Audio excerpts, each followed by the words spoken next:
Se entrar o Face lá, eu entro.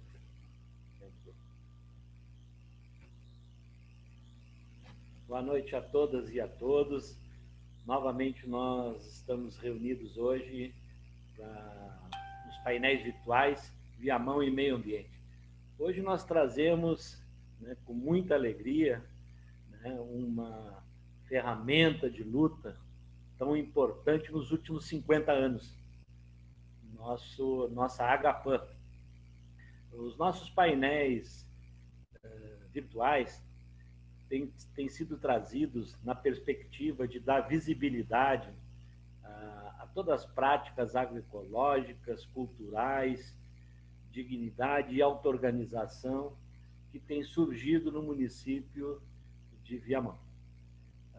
Iniciou esses nossos painéis na Semana do Meio Ambiente de 2020, né, com uma provocação do Sérgio Kumpfer, professor da rede estadual, Cláudio Fiorese, do programa Eco Viamão, e eu, Ricardo Pellegrini, do Instituto Caminho do Meio e Centro de Estudos Budistas. Os nossos encontros têm acontecido desde então, todas as quintas-feiras, às 19 horas. A nossa ideia é troca de saberes, experiências, nos mais diversos níveis, dando visibilidade a todos os ativos socioambientais do nosso município e parceiros de municípios próximos, né, da grande Porto Alegre. E hoje, com muita alegria, a gente traz, né, o tema de Agapan.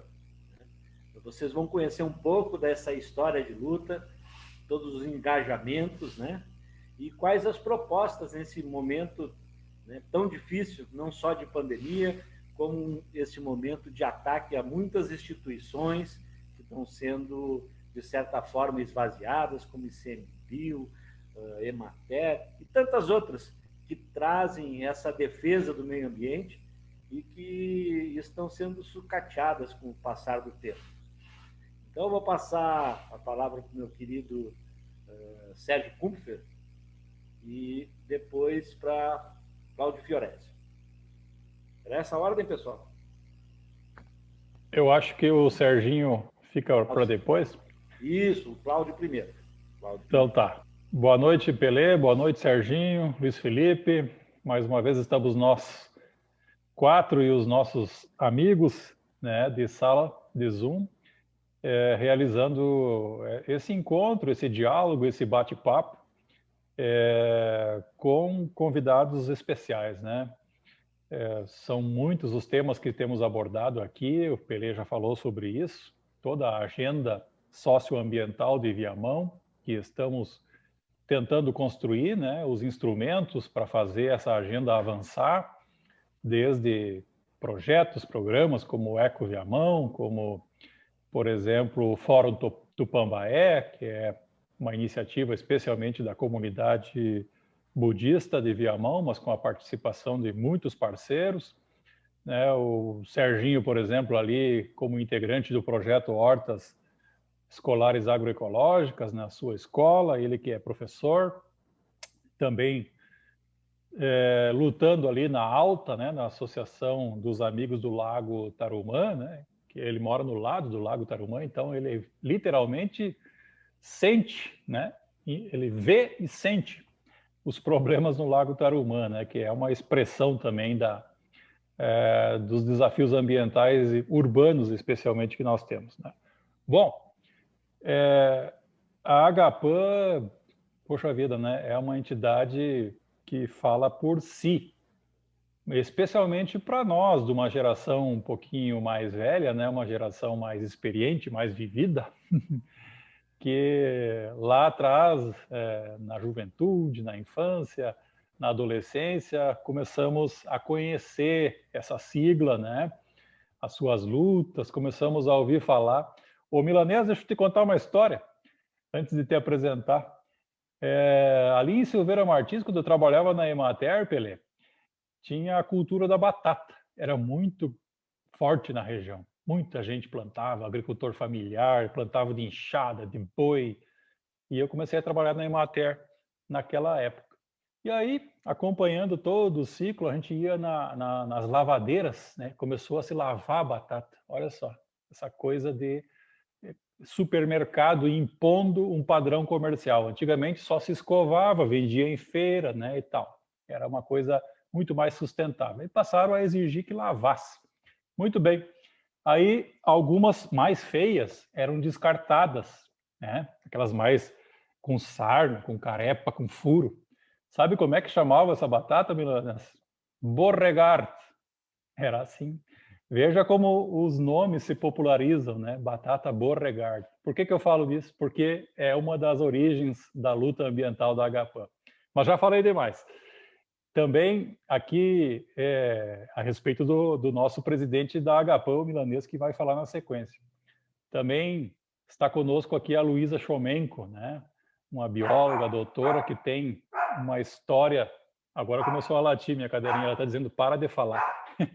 Tem uma história maravilhosa, né? Como bióloga, como cientista, como militante ambiental. E nós aqui de Viamão, especialmente, devemos muito à contribuição da Luísa aí pela abordagem que ela fez na sua luta pelo uso racional da água e pelo equilíbrio ambiental dos banhados. E nós temos um assentamento aqui num banhado. Mas eu vou passar a palavra agora para o Serginho, que vai apresentar os nossos convidados, desejando a todos que sejam muito bem-vindos e tenhamos uma excelente noite aqui de diálogo.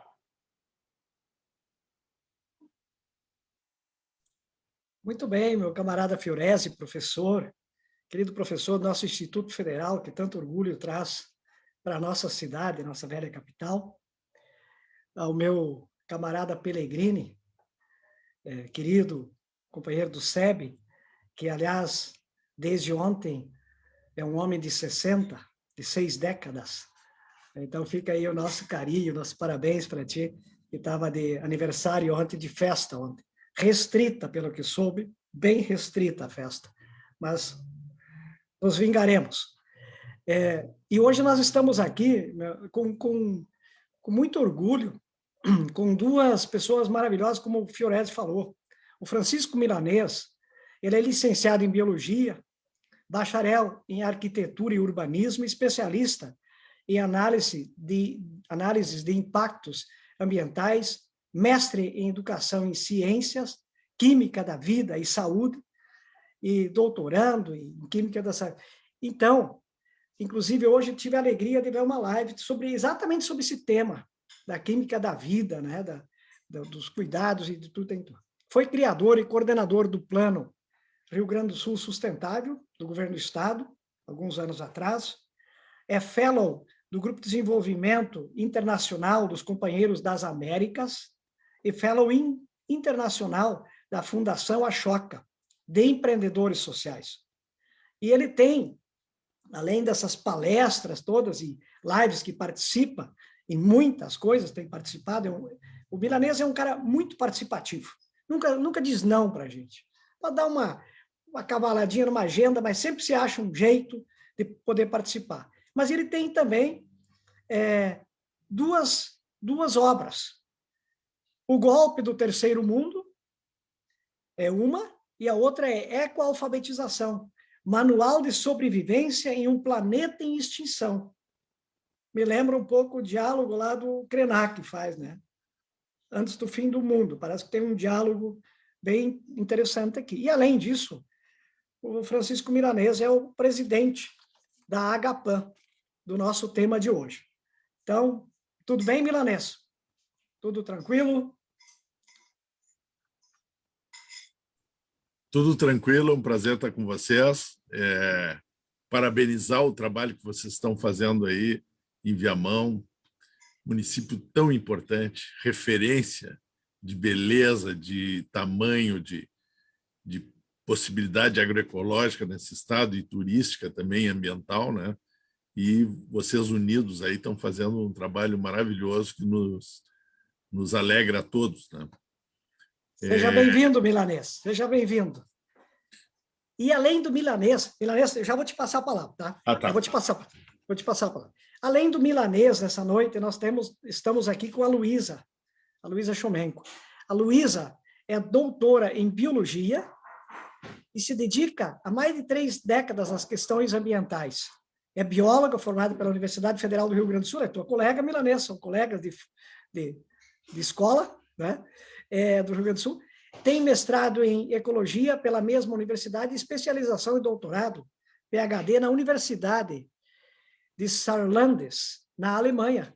Tem até esse sotaque alemão aí, Chomenko aqui. Então, é uma alegria de receber a Luísa junto aqui, milanês, para nós falar dessa nossa grande instituição Agapan. Só antes de passar a palavra para o milanês, eu quero cumprimentar e perguntar se a Luísa está tudo bem, Luísa? Seja bem-vindo à nossa live.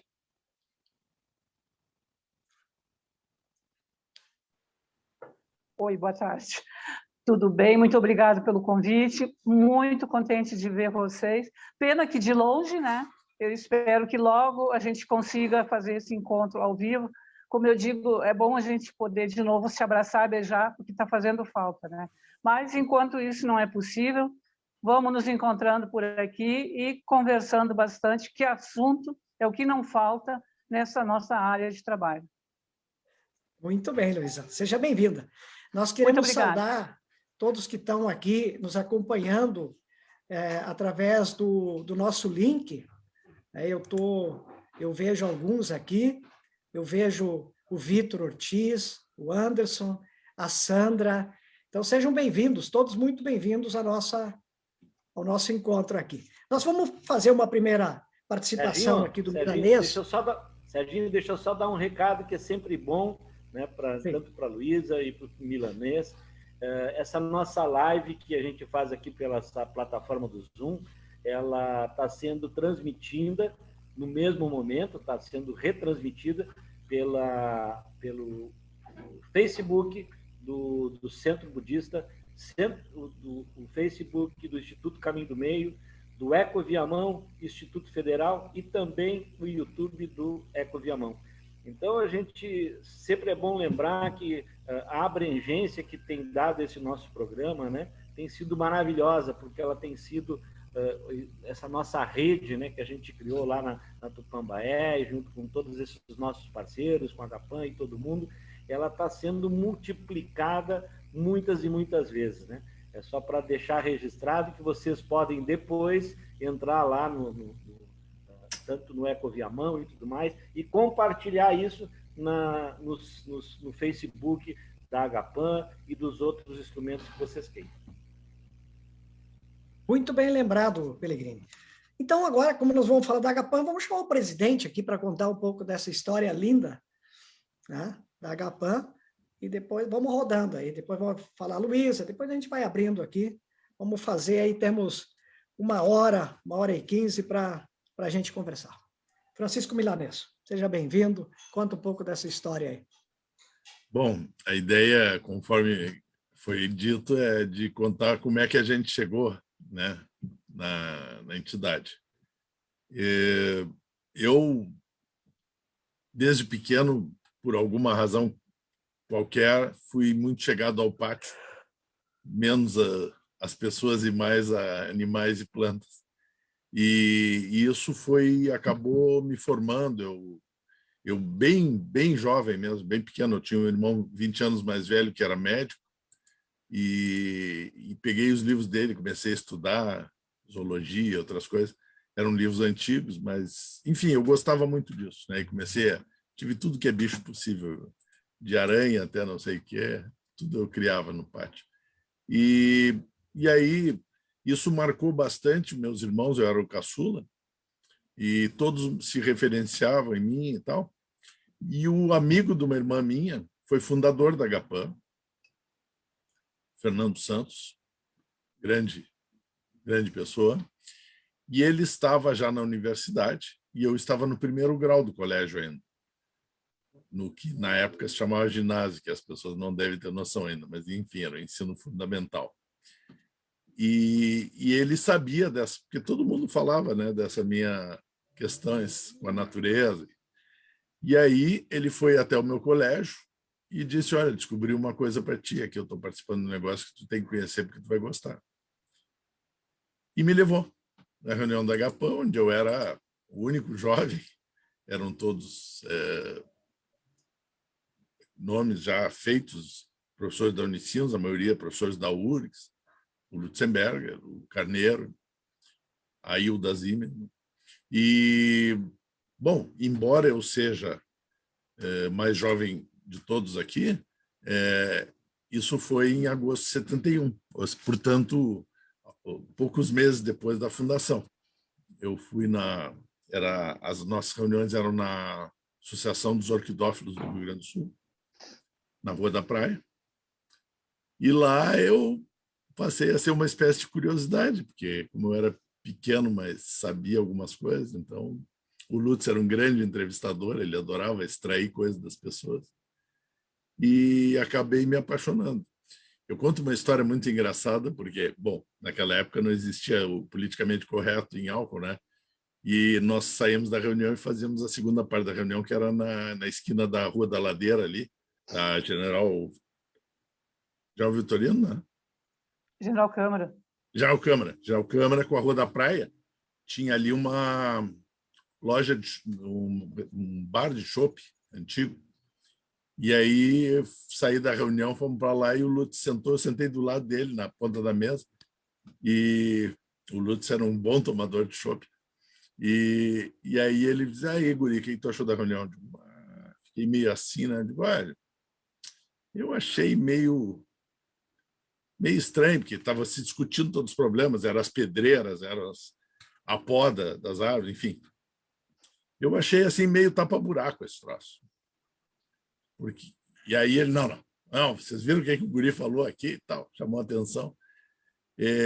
Tá, e o que tu acha que então é a questão ambiental, que não se usava esse termo, né? A luta ecológica. Ambiental entrou nos anos 90. Nós éramos ecologistas na época. E aí ele diz, tá, e o que tu acha? Eu digo, eu acho que é um negócio que vai ser uma revolução na forma de viver e tudo, não sei o quê. Eu disse, que guri metido, né? Ele disse assim, tá. E aí ele deu um nó em mim. Ele disse, vem cá, e tu acha por acaso que isso vai acontecer de uma hora para outra? Eu digo, não, vai demorar muito tempo. Para um guri, eu acho que 10 anos, 20 anos, né? Eu achava que era muito. E aí ele diz assim, tu acha que vai ter alguma coisa para proteger daqui a 10 ou 20 anos, se a gente não fizer nada agora, não tapar os buracos? Aí eu tenho razão e tal. E aquela ali foi o nó que me prendeu e foi muito legal. Então, 71, um ano depois, surgiu a Borregar, né? Aquelas lutas de 71 rapidamente se multiplicaram no Porto Alegre parou de minerar, né? Os morros têm essas chagas, mas eram todas anteriores, a GAPAN. Lembrar também algumas coisas históricas, porque as pessoas, embora mais velhas que eu, vocês não sabem algumas coisas. Por exemplo, em 71 não existia nenhum livro em português de ecologia no Brasil. O primeiro livro foi do Menegotto, 74. As pessoas não sabiam nem o que era ecologia. A gente tinha que explicar a ecologista o que é isso, meu. E aí tu tinha, então, só para situar o tempo, né? As pessoas já estavam se dando conta dos problemas ambientais, dos envenenamentos, da poluição, mas nem a ciência ecológica era conhecida com esse nome. Em poucos anos, com a luta ambiental, a GAPAN foi a primeira nesse movimento. As pessoas confundem muito, por exemplo, entidades conservacionistas. Isso já existe desde o Império, né? O imperador foi um que criou uma. E antiquíssimas, tem 200, 300, 400 anos. A luta ambiental moderna, a GAPAN foi a primeira no Brasil, porque ela trazia uma revolução na forma de desenvolver dos valores de consumo, etc. Não era só proteção da natureza. E, inclusive, no nascedouro, a maior revolução de todas, na minha opinião, que é a agroecologia. O Lutzenberger foi o primeiro presidente e estava saindo de uma multinacional alemã, que ele trabalhava, trabalhou, exatamente por causa dos agrotóxicos, né? Então, desde o primeiro dia da GAPAN, foi um tema presente, o que o Lutz gostava de chamar de agricultura regenerativa, e que foi sempre uma das linhas da GAPAN muito importante. E a GAPAN sempre foi formada por grandes pensadores, massas críticas, né? Então, nós devemos muito a professores universitários, pesquisadores de todo tipo, e isso sempre foi a força da Agapan, né? Porque o nosso grande mérito, eu acho, como entidade, além de ser 50 anos de trabalho voluntário, né? Eu acho que é bem importante isso, é um diferencial para o bem e para o mal, é a massa crítica da Agapan, que sempre opinou em todas as áreas possíveis, da pintura de rua na cidade até a questão nuclear. Logo depois surgiu, e o Lama foi líder da luta antinuclear na Agapan, né? Até hoje ele, enfim, é associado do Conselho Superior da Agapan e tudo mais. Então, toda essa gente que fez, o Sebastião Pinheiro e outros grandes, né, que escreveu a Lei dos Agrotóxicos, que se conseguiu em 82 e agora está sendo destruída na Assembleia,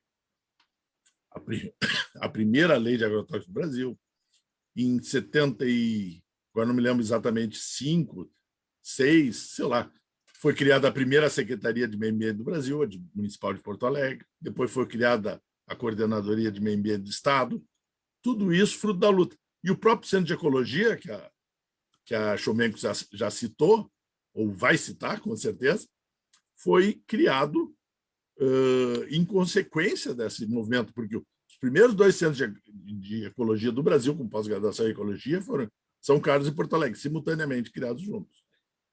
O que é um pioneirismo, que não é a troco de nada, foi fruto de todo esse movimento. Mas eu não sei se eu falei demais já para introduzir. Não falou demais, não, falou muito bem, falou coisas importantes. Vou convidar a Luísa agora para ver como ela se aproximou desse movimento e também a relação com a Agapan, para ela falar um pouco com a gente aqui. Pois é. Bom, primeiro, mais uma vez, obrigada, né, pela oportunidade. Bom de encontrar vocês. E aí, quando o Fiorese ontem me convidou a falar, eu disse, olha, vamos lá, com certeza. Eu não tinha muita certeza se eu ia conseguir encaixar nas minhas agendas, mas o tema sempre me fascina. E daí, quando me perguntam, quando é que tu começou a trabalhar com meio ambiente? Eu digo, pois é, tu sabe que eu não sei, mas eu desconfio que eu já nasci meio assim. Porque eu sempre conto uma história que, quando eu era pequena, meus pais, nós morávamos no interior, e nós tínhamos, eu era filha única na época, minha irmã não tinha nascido ainda, e do lado da minha casa nós tínhamos, de um lado, 2 meninas, do outro lado, 3 meninos, então nós éramos 6. E aonde os filhos, quando se perdia um, a gente sabia que os pais já sabiam que tinha perdido 6 junto. E na época a gente tinha, os pais assim, sempre traziam para fogão a lenha, traziam lenha do interior de caminhão, inclusive material de obra, de construção, e ficava acumulado no pátio. E eu sempre conto que a nossa brincadeira, olha só, isso era criança de 5 anos, 4, 5 anos, a nossa brincadeira preferida, vocês vão rir, era escavar cavernas. Então, nós entrávamos para aquelas pilhas de lenha, volta e meia, aliás, lá eu quebrei meu primeiro bracinho, foi exatamente com as tragédias. O que era? Aquela arte de criança ficar tentando descobrir alguma coisa nova. Então, a gente entrava para aquelas pilhas de lenha acumulada, as pilhas de lenha despencavam por cima de nós, era um pânico. Bom, depois viemos para Porto Alegre, eu entrei para Biologia, e é como o Milanês falou, eu sou barra 73 da URGS, e nessa época, a Ecologia era uma disciplina que, recém o primeiro ano que ela estava surgindo. E aí eu disse, mas de tudo, eu nunca fui muito de fazer sistemática em biologia, digo, eu não sou muito detalhista assim, mas eu gostava de meio ambiente. E um professor já estava começando com uma disciplina de recursos hídricos na área de ecologia, digo, gostei do brinquedo. E no ano seguinte, a URGS fez o primeiro concurso para monitores de ecologia, então. E eu fiz, nós tivemos vários alunos candidatos, e eu passei no concurso. Bom, daí começou a minha carreira praticamente, né? Já logo eu entrei para projetos de pesquisa, aí depois fui para fazer meu mestrado, já passei direto, daí fui convidada a fazer meu doutorado na Alemanha, mas é como aquela história, eu já sempre trabalhei, meu mestrado e doutorado, eu trabalhava com áreas úmidas, com banhado, era uma área que me fascinava. Quando eu voltei da Alemanha, o pessoal me disse assim, tu quer trabalhar com o taim? Eu digo, mas quem é o biólogo que não quer trabalhar com o taim, né? Me joguei. Pois é, só que daí o que não tinham me dito no primeiro momento é que não era bem o taim, é que estava sendo aberto um mega canal de irrigação. E ninguém sabia o que fazer com o tal do canal de irrigação, até porque o dono do canal era o maior produtor de arroz do Brasil. Aí eu me lembro que eu e uma colega, na época, nós ainda o Milanês citou a Coordenadoria de Controle Ecológico, então, eu entrei no último mês de existência da coordenadoria. A coordenadoria passou para o Departamento de Meio Ambiente na época, né? E eu entrei ainda na coordenadoria, teve seleção e tal, e eu entrei. E aí, quando eu voltei para trabalhar quando me deram aquele canal, e eu digo, agora o que é isso? Arroz para mim era aquilo que vinha no prato, eu não conhecia nada de arroz.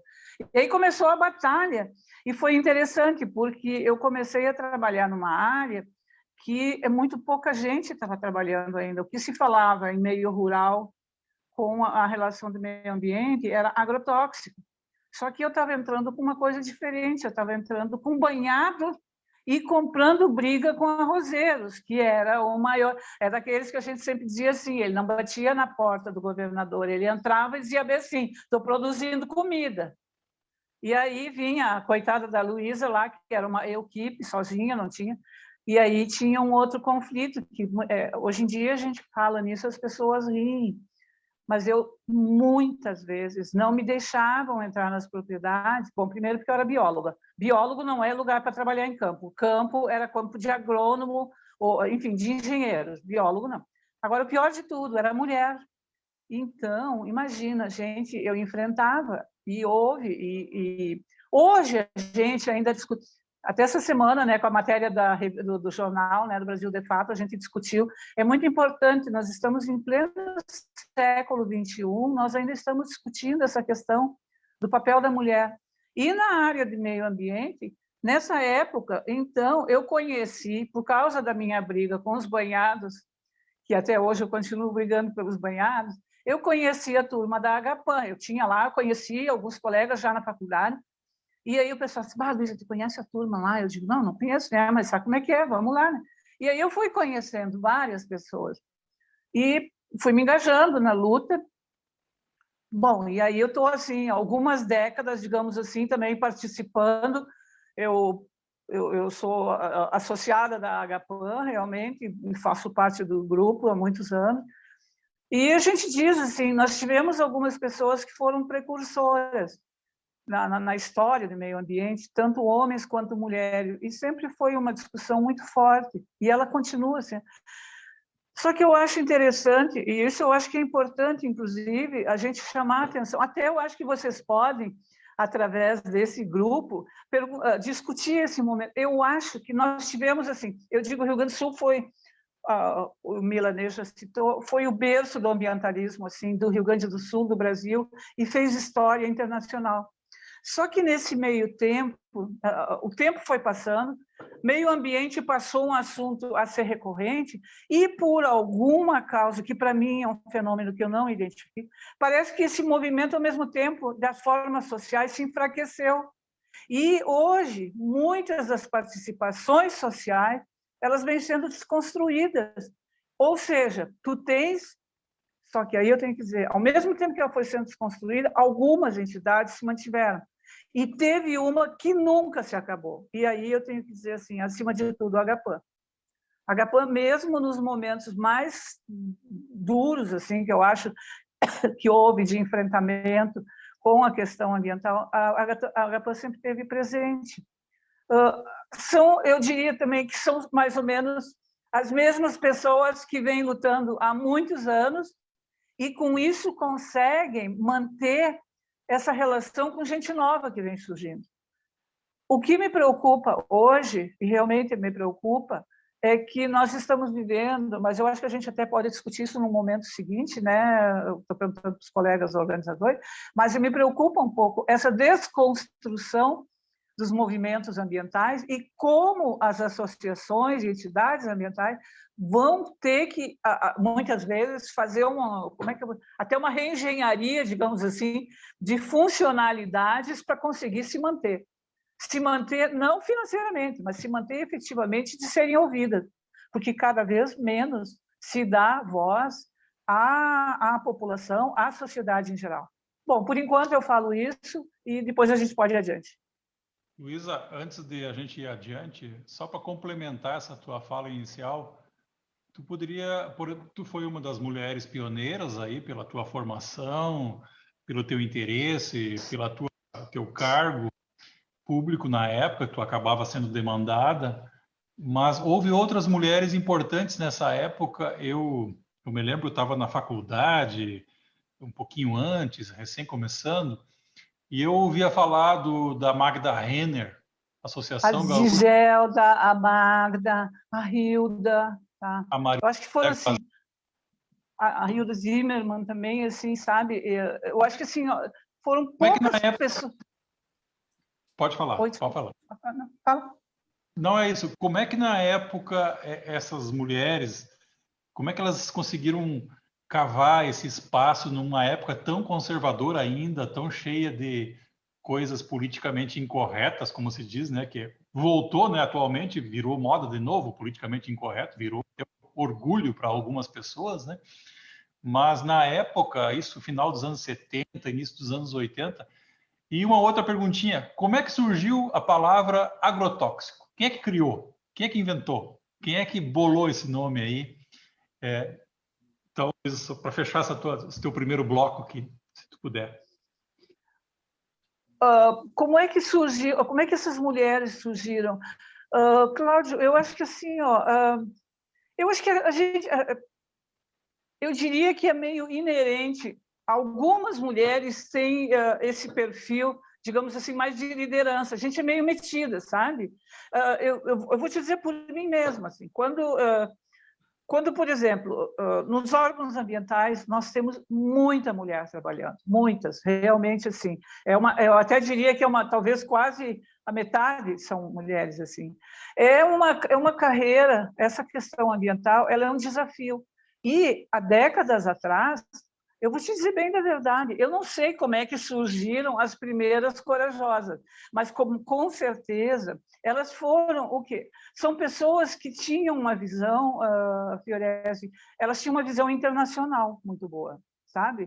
Elas tinham comunicação, digamos assim, além da porteira daqui de Porto Alegre, do Rio Grande do Sul. E elas estavam vendo o que estava acontecendo em outros lugares e o que estava vindo para nós e que nós não estávamos fazendo. E isso, Fiorese, é uma coisa que se repete até hoje. A gente vem cada dia tendo que referir, olha, lá naquele outro lugar estão fazendo isso. Não, mas isso nunca vai chegar aqui. Não, nem vem. Mas eu tenho certeza que assim, essas pioneiras que eu digo foram poucas, mas assim, eu tiro meu chapéu, realmente, eu tiro meu chapéu para elas e eu muito me espelho nelas, assim. Foi metendo a cara, agora, principalmente, eu acho, buscando se atualizar com o que corre no mundo exterior, sabe? A gente não pode ficar olhando só o que acontece aqui dentro. A denominação agrotóxicos, na verdade, eu acho que foi uma ideia luminosa. Eu não sei de quem foi a ideia, mas foi muito boa. Talvez o milanês possa me ajudar de onde surgiu. Só que, na verdade, a terminologia mesmo internacional, ela trabalha muito com biocidas. Mas, por exemplo, biocida é um bom nome, porque, na verdade, biocida. Sida é morte, ou seja, é algo que mata a vida. Só que esse é um termo que aqui no Brasil nunca, se tu falar em biocidas, a maior parte das pessoas não vai nem entender do que tu está falando. Então, hoje, cada vez mais, e agora querem de novo tirar a denominação agrotóxico, é fundamental que se mantenha a palavra agrotóxico, por mais simples que seja, por menos, digamos assim, por menor que seja a categoria de toxicidade, é tóxico, é veneno.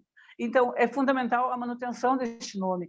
E isso, na política brasileira, foi, historicamente, é um nome que foi rejeitado pelas grandes corporações, e inclusive por grande parte dos políticos, e agora estão voltando com força total de novo. Agora, é fundamental que nós mantenhamos, sim, a denominação agrotóxico no Brasil. Milanês, acho que pode me complementar até. Sim.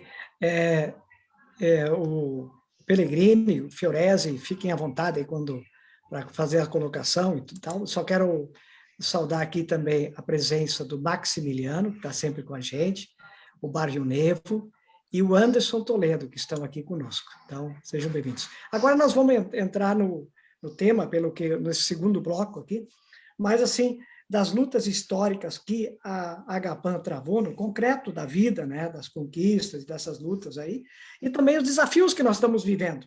E aí, depois dos nossos convidados falarem sobre esses aspectos aí, mais atuais, também entrar nos temas mais atuais nós podemos abrir também aqui para as colocações do nosso convidado, o pessoal que está na sala aqui, acompanhando a nossa live. Então, Milanês, contigo aí. Eu queria agregar aqui pequenas informações que podem ser interessantes. A Magda, eu me lembro, tu vê, eu sou um jovem dinossauro, mas a Magda, eu me lembro dela entrando na Agapan. Se não foi 70, acho que foi 74, que ela se associou, ela foi sócia da Agapan, e lá que ela começou. E ela foi trazida bem pela Hilda. A Hilda é fundadora, a Hilda Zimmermann, né, falecida, infelizmente também com uma Magda e com uma Giselda Castro, 3 gigantes mulheres, né? Mas a Magda, ou foi pelo Lutz ou pela Hilda, ou pelos dois, que eles eram amigos. E a Magda, ali, com a liderança forte que ela tinha, ela transformou a Associação Democrática Feminina Gaúcha depois, A DFG. A DFG numa entidade ambientalista. Na verdade, era uma entidade de esposas de empresários, né? E que foi uma gigantesca transformação que ela e a Giselda Castro operaram. Mas a Magda começou na Agapan e depois ela voou, tomou... E depois a DFG ainda veio a se associar aos Amigos da Terra, né? Amigos da Terra, mas isso já muitos anos depois. Então, isso é uma curiosidade interessante. E eu vou te dizer o seguinte, a Luísa colocou muito bem, o Lutz gostava muito de chamar de biocidas, que ele achava uma coisa, claro, e é muito forte o termo, só que absolutamente ininteligível de forma popular, né?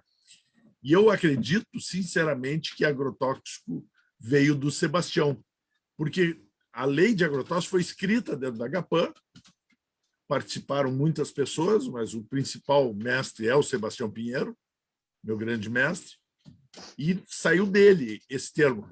A Agapan, nós gastávamos, uma das coisas boas aí, sirva de exemplo para outras entidades, nós gastávamos noites a fio discutindo palavras. Nós sempre demos muita importância para as palavras. E agrotóxicos venceu por ser a mais didática. E ela é tão, como disse a Luísa, ela é tão odiada que eles fazem qualquer coisa, proposta de lei, para mudar o nome. Porque ela diz, o agricultor, biocida não diz nada para ele. Não. Como é que se conheciam os agrotóxicos antes? Remédio. O remédio. Oficial era defensivo agrícola, que já é um absurdo. Mas o pessoal usa muito remédio para as plantas no interior até hoje. Remédio. Então, é uma coisa que te cura, que salva. Agrotóxico, ninguém no mundo vai conseguir dizer, primeiro, que não é ligado ao agro, segundo, que não é veneno. Né? Porque veneno também pode ser. Mas agrotóxico foi uma coisa perfeita e surgiu na construção da lei de agrotóxicos em 82. Então, por isso ela é tão combatida, porque ela é tão eficiente, né? Didática, digamos assim. Milanês, me permite só fazer um breve diálogo contigo, com a Luísa. Eu trabalhei na extensão rural, né? Foi o meu primeiro emprego. Foi lá que a gente se conheceu, né, Fiorese? Isso. E então, lá na colônia, na região de Santa Maria, a gente percebeu como demorou. Eu comecei a trabalhar em 90 na Emater. Como demorou para esse termo agrotóxico ser incorporado culturalmente. O pessoal chamava de remédio. Remédio. Doutor, eu queria um remédio para a pinta preta da batata aqui. Entendeu? Era assim. Agora, para passar a bola de novo aí para a Luísa e para o Milanês, nesse mesmo bloco, sabe? Só registrar, né? A gente não pode deixar de registrar as coisas da atualidade, né? Eu recebi hoje, fiquei estarrecido com a informação de que e corrijam o nome se eu falar errado, a Larissa Bombardi, a geógrafa da Unicamp, né, que fez uma obra maravilhosa, técnica, científica. Ela fez o Atlas do uso dos agrotóxicos no Brasil frente ao uso na União Europeia. Fez uma comparação, né? E aí a notícia que se tem é que ela está saindo do Brasil. Ela está saindo do Brasil por ameaças e por pressões, né? Então, isso é uma mulher, veja bem, Luísa, é uma mulher que ousou buscar dados, pesquisar e mostrar isso, mostrar a verdade através de um atlas, que inclusive a gente usa muito esse atlas na disciplina de ecotoxicologia. Então, eu quero fazer esse registro, e aqui fica a nossa solidariedade à Larissa e a todos e todas as cientistas, né, que não abrem mão do dever ético de informar a verdade. Fiorese, infelizmente, essa é uma realidade que se repete cada dia em qualquer lugar.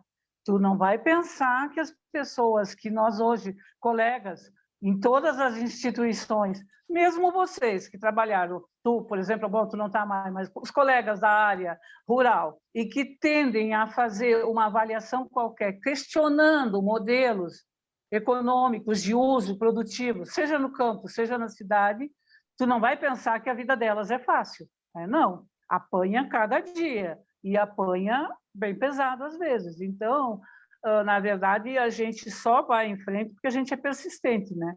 Porque, às vezes, a gente larga algumas batalhas pelo caminho.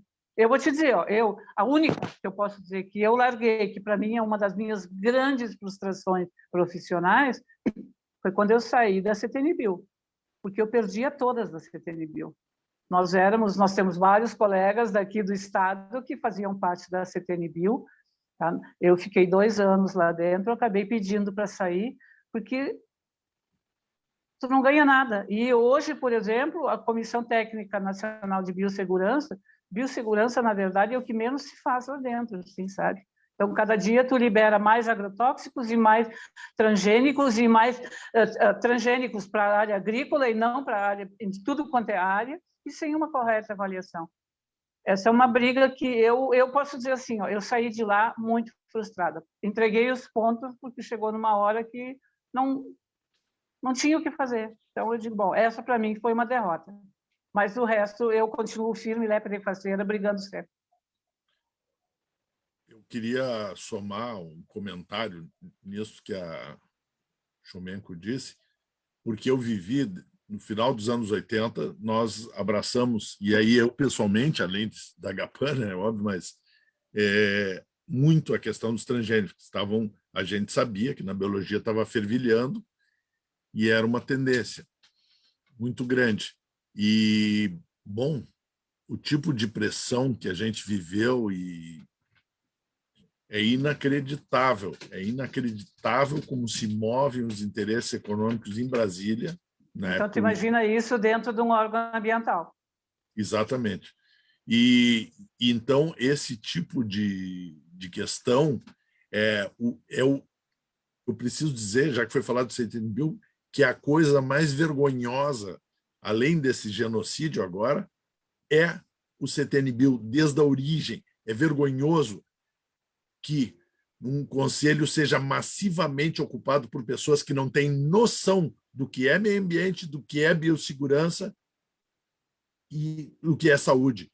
São especialistas em produzir produtos biotecnológicos, que eu não tenho nada contra, isso é um direito de cada um estudar o que bem entender. Só que eles não têm nenhum estudo e nenhuma capacidade de saber as consequências disso na natureza, na saúde humana, né? E os riscos. Como é que eles avaliam o risco se eles não têm nenhuma preparação? Segundo, metade dos especialistas em biotecnologia são remunerados por empresas que registram os transgênicos e a outra metade pelas concorrentes. E aí, quando se declarou isso, essa total falta de ética de um cara representar no conselho, quem paga ele, entende? Eles tiraram uma solução criativa que só no Brasil existe. Tudo bem, então, quando for de tal empresa que a gente vai votar o transgênico, a gente que recebe dela não vota e os outros votam, os amigos. E aí, quando for a dele, nós votamos. Isso é o CTN-Bio. É uma vergonha nacional. É uma vergonha nacional. Milanês, foi importante isso que tu falaste aqui. Eu acho que nós temos também de desmistificar um pouco uma outra coisa. Eu sempre dei muitos anos aula no pós-graduação de educação ambiental e eu tinha uma disciplina que se chamava biodiversidade e biotecnologias. E eu sempre digo assim, transgênico não é sinônimo de biotecnologia. Por quê? Porque as pessoas... não, mas a biotecnologia é ótima. Eu digo, gente, vamos falar uma coisa. Biotecnologia tem coisas maravilhosas. Graças que existe hoje em dia... Pessoal, vamos dizer, graças a Deus que nós temos biotecnologia, porque as vacinas hoje que nós estamos tendo aqui da Covid são processos biotecnológicos. Agora, o que aconteceu? Quando começou a discussão dos transgênicos, propositalmente se tentou confundir a palavra biotecnologia com transgênico. Eu passei anos discutindo e falando isso para os meus alunos. Pessoal, transgenia é um método biotecnológico que é altamente questionável. Não estou dizendo que não exista algum transgênico do bem, até pode ter transgênicos do bem. O que nós estávamos tendo no país não eram os transgênicos do bem, infelizmente, e o que pior para mim era o mais grave, estava sendo vendido como processo que é de biotecnologia, como se fosse... Eu me lembro, no dia que aprovaram a lei da biossegurança, que para mim foi um dos grandes escândalos nacionais. Eu me lembro que até a AGAPAN se manifestou. Eu lembro quando alguns deputados inseriram um artigo na lei de biossegurança que, para que ela fosse aprovada, eles inseriram aquele capítulo que tratava de doenças genéticas nas pessoas e encheram a Câmara com pessoas deficientes físicas e mentais. Para mim, eu tenho fotos até hoje, eu usava foto. É uma das coisas mais chocantes e vergonhosas que eu já vi. Então, eles usavam aquelas pessoas com sérias deficiências lutando pela aprovação da lei de biossegurança, como se aquilo fosse a salvação. Isso, para mim, são paradoxos que o Brasil faz. E o que é pior, o Brasil continua fazendo isso, sabe? Eu acho muito complicado. Nós temos um país... Eu comentei até nesses dias. Eu não sei mais classificar o Brasil. Eu não sei se é um país esquisito, é um país estranho. A única coisa que eu sei é que nós já estamos virando um case internacional para estudo da população sob termos mentais, que não é possível. É muito esquisita a nossa população, infelizmente. Na verdade, só somando nessa questão das palavras que eu falei que a gente gosta muito da AGAPAN, quando se conseguiu mostrar que a origem do transgênico não é transgênico, transgênico já existia desde 70 e poucos na biologia. O que fez os transgênicos acontecerem não foi isso, foi o patenteamento da vida. Contra isso que eu lutei em 88.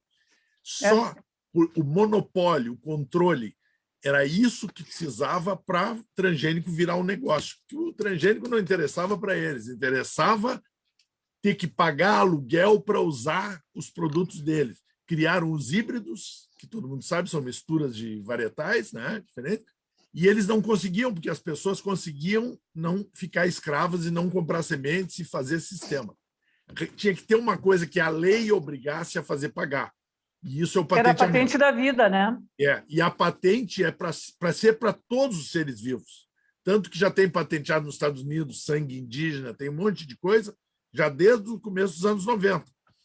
Então, a meta é essa. A desculpa é por ser criado em laboratório, por ser um transgênico criado em laboratório. Mas a meta é patentear tudo. Só que para patentear tudo, eles estão destruindo, porque esses laboratórios são criados irresponsavelmente. São criados exclusivamente com fim comercial, sem nenhum benefício, e tudo que aquilo a gente falou no final dos anos 80, que iam criar resistência, que iam utilizar muito mais agrotóxico, tudo isso aconteceu muito mais do que se imaginava, né? Uma soja transgênica tem até 200 vezes mais resíduo de agrotóxico do que a soja convencional, não estou falando da orgânica. Então, É uma loucura, uma verdadeira loucura. O patenteamento da vida é uma coisa antiética, é dar a propriedade para uma empresa de um ser vivo, de milhões de anos de evolução. Ou seja, não é aquele ser que ele comprou, não é a galinha, é todos os descendentes dela. Alguém que comprar em qualquer parte do mundo terá que pagar aluguel para mim, para usar aquela galinha que eu resolvi que sou dono. Foi Eu fiz uma geneticamente de modificação alguma forma genética e piorei a saúde dela. E eu queria lembrar também, que a Luísa falou muito bem, a biotecnologia, eles escorregaram de transgênico, que é um nome muito eficaz e que as pessoas ficam com medo. Aí eles inventaram OGM, organismo geneticamente modificado, que é outra mentira, porque eles se misturaram com toda a evolução agronômica de seleções positivas, de concentrações de genes e etc., sem nenhuma transgenia, né? Que é toda a melhoria feita pela agricultura. E aí OGM ainda assustava as pessoas. Aí eles vieram para a biotecnologia e roubaram a coisa mais preciosa. E aí, só para referir, roubaram das mulheres, que há 10, 12 mil anos atrás criaram a agricultura, né? As mulheres criaram a agricultura, que é a biotecnologia, né? Que é a tecnologia, a cultura de lidar com seres vivos, né? Que foi criada há todo esse tempo atrás. E tudo que está relacionado a isso, que é manejo humano, etc., de seres vivos, é biotecnologia. Pegar essa minúscula, ridícula parte da biotecnologia, e a mais perigosa, porque criou um novo tipo de poluição que não existia no planeta. A poluição mais perigosa até então, e foi a luta, inclusive, que o Lama liderou, era a poluição nuclear. Hoje é a poluição genética. Eu disse isso num debate, o diretor de uma empresa multinacional do Brasil quase caiu para trás, ele quase desequilibrou na cadeira. Ele disse, tu não pode dizer que é poluição? Eu digo, claro que é. Pois se o gene de uma soja transgênica, se o pólen de uma soja transgênica cruza com a soja normal, ela está poluindo, ela vai contaminar, criar um tipo de contaminação genética, pois os transgênicos cruzam com os outros e contaminam. O Banco Mundial de Semente de Milho, no México, hoje já tem 3%, 4% de material sendo proibido, o transgênico de milho no México, já tem 3%, 4% de poluição, de contaminação das sementes do Banco Mundial. Então, o perigo que isso traz é uma loucura. Quando se descobre que algumas variedades transgênicas, por exemplo, causam disfunções, causam toxicidade no fígado e outras coisas que já se descobriu, não tem como retirar, porque ela já cruzou com as outras. Não tem como retirar da natureza. Essas pessoas, isso é um crime contra a vida. Eu acho que nessa luta, talvez, sabe, Milanês, agora tu falaste, eu me lembrei de um outro nome que a gente sempre não pode esquecer, e foi o professor Flávio Levgói, sabe? O professor Levgói, assim, quando para mim, assim, eu tive aula de genética, tu também tiveste aulas de genética, e o professor Levgói era aquela pessoa, eu sempre digo assim, era aquela pessoa querida, bonachona, mas, gente, ele era um poço de sabedoria, tá? E, para mim, é uma das pessoas de maior respeito nesse estado. E aí, de novo, voltando à própria ligação com a Agapan e tudo, assim, né? Faz parte da história, digamos assim, da instituição, da organização. A gente tem que... É interessante, a gente conviveu com essas pessoas e hoje se pensa assim, puxa vida, né? Parece que não faz tanto tempo, mas ao mesmo tempo faz tanto tempo. E aí tu pega e pensa assim, tá, e o que nós temos? Como isso hoje está sendo visto pelas pessoas? Como, e eu acho que nós estamos vivendo num momento muito perigoso da humanidade, como as pessoas estão internalizando isso. Eu pergunto até, Milanês, como é que está hoje, tu que está mais ligado direto assim à direção, quanta gente jovem está vindo para a Agapan? Eu tenho a impressão que parece que houve um tempo assim que parece que o pessoal meio que desligou, eu não sei, eu não estou entendendo bem isso. Como que é isso? Tem uma provocação aqui, né? A gente ouvindo todos esses relatos, né? E é assim, a gente olha lá o início da Agapan, né? E o Milanês vem falando de 1971, depois eu me lembro, vocês citaram o Lama, né? O Lama O Lama esteve presente, né? Em 1972 ou 73, que teve o Clube de Roma, onde nós tivemos aquele relatório, né, limites do crescimento. O Lama estava presente lá, representando, né, a comitiva brasileira, né? E alguns anos atrás, em 2000, eu já estava aqui no SEB, no Centro Budista, em 2007 ou 2008, nós fizemos um encontro que se chamava Budismo e Ecologia.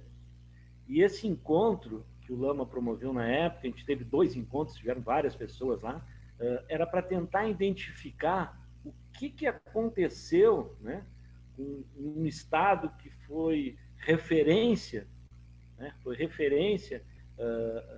nessa questão. Vanguarda. Oi? Vanguarda? Isso. O que vem acontecendo? Por que houve esse esvaziamento, né? E aonde está essa luta? Ela poderia ter mudado de formato de acordo com as tecnologias, né, com as mídias e tudo mais, mas ela está cada vez mais apagada. E é aquilo que tu diz, a GAPAM, e essa provocação vem também com a fala da Luísa, né, diz assim, os jovens estão entrando, estão aderindo, a gente vê poucas entidades que seguem lutando, que seguem firmes, né? E eu não vejo surgimento de novas, né?